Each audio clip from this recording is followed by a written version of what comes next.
Ladies and gentlemen, can I please have your attention? I've just been handed an urgent news story. And I need all of you to stop what you're doing and listen. Some of you might have been hearing about National Honor Society or National Juniors Honor Society, and we are here today to talk a little more about it. NHS or NJHS is basically an honor society where students who demonstrate excellence in academics, leadership, and volunteering are allowed to participate. Yep, and some of the requirements are a 3.0 GPA, you must not be in alarm status, and you can have no more than 10 overdue lessons. It is also said that students should be able to complete 20 hours of community service per year. And if you have met all these qualifications, then you should have received a webmail with an invitation to join NHS or NJHS. In that webmail, there's a link to complete with a Google form. That form needs to be submitted by this Friday, October 27th. If you didn't get a webmail, then continue to work hard to meet all of the requirements, and you should be able to join during the next round of invitations. We look forward to seeing you all in NHS or NJHS.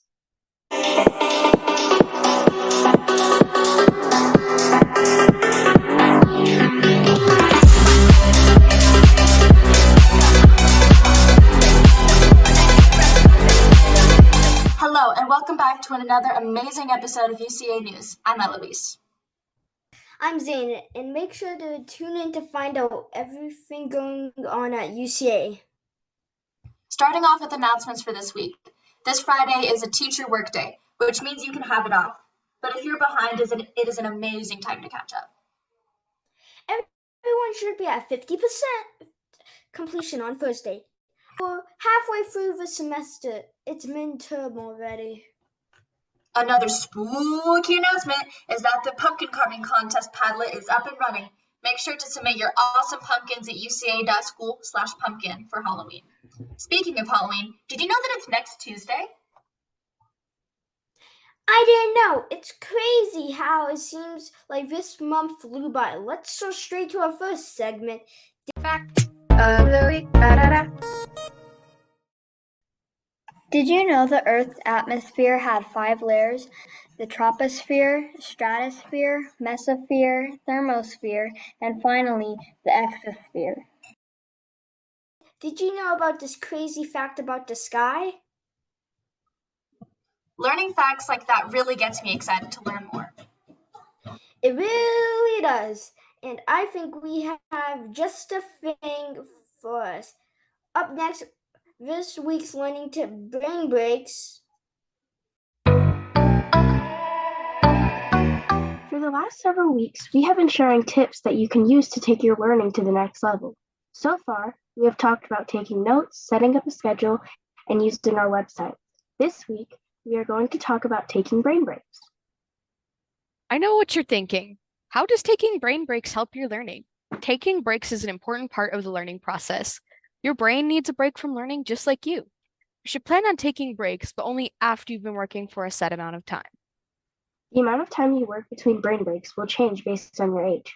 For example, our kindergartner and first grade students might work for 10 or 15 minutes between taking a brain break. And our seniors might be able to work for 45 minutes to an hour before needing a brain break. Your learning coach can help you figure out how often you should take a brain break. Now, what should your brain breaks look like? There are many things you can do to give your brain the break it deserves. You can get a snack. You could also go for a short walk. You could spend a few minutes stretching. Don't forget to hydrate. You could also work on something creative, like painting. Or playing with Legos, working on a novel, or drawing even. And don't forget, you can also just sit back, close your eyes, and relax.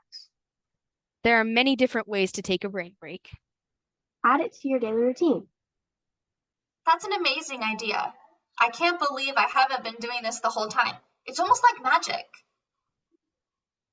Speaking of magic, we have a magical joke of the week coming up. Why do musicians do so well in school?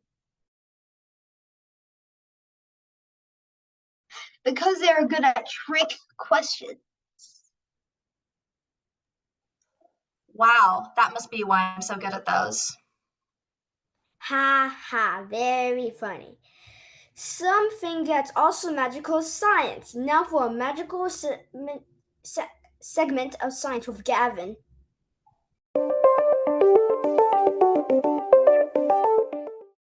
Welcome back to Minute of Science. For today's experiment, we're going to be keeping a paper towel dry underwater. So first, as you can see, we have a Tupperware filled with water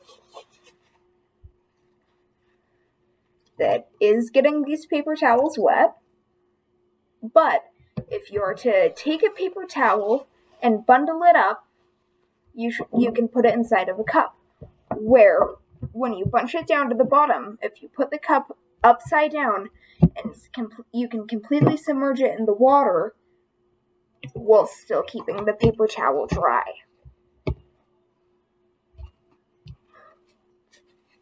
It's not at all wet.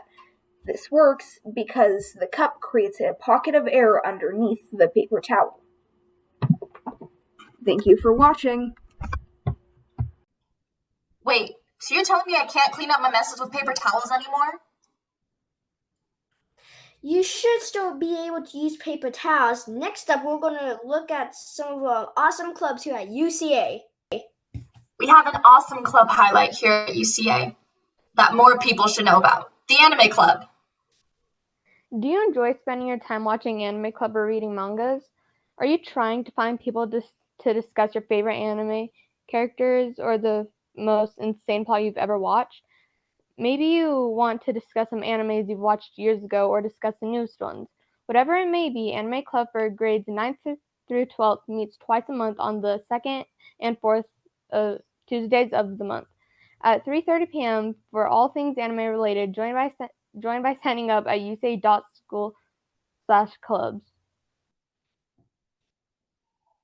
I'll definitely be checking out Anime Club. It sounds like a great time. Thank you all for joining us for this UCA News episode. And make sure to tune in next week because we're UCA!